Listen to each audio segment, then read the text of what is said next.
Hello guys! Good morning! Wednesday, day off namin, July 1. Kain na tayo.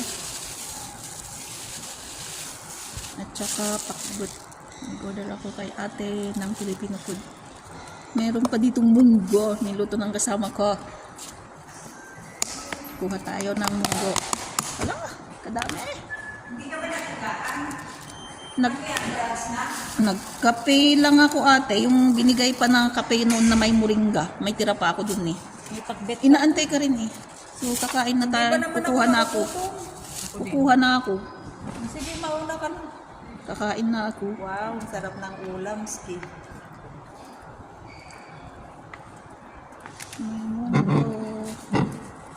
Thank you Mauna very ka na. Thank you very big.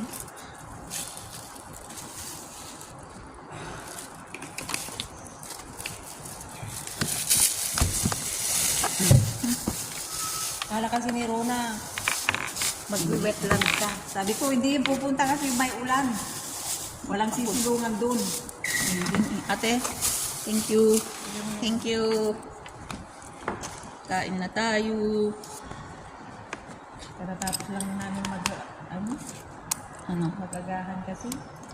Ano lang din. Hindi pwedeng paanuhin ko yung tiyan ko ng kumakalam.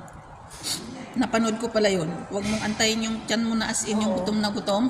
Oo, hindi. Yun din pala yung dahilan ng yung matagal na yung sa pag-metabolism ng pagkain natin. Yun yung unang sinisira niya. Sinusunog daw niya yung Oo, kasi Ate, magsalamin ka na lang kaya. Wala na siyang dinadigest eh.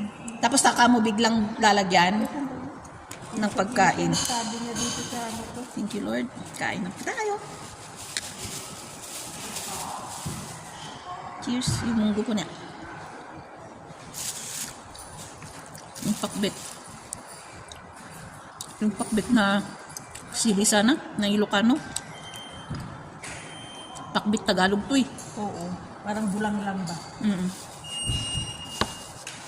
Yung sili sana no. Tagal ko nang dinag-ulam nun.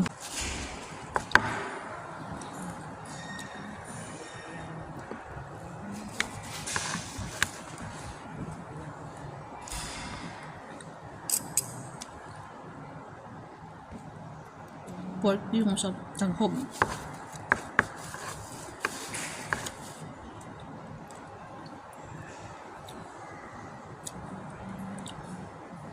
Taray.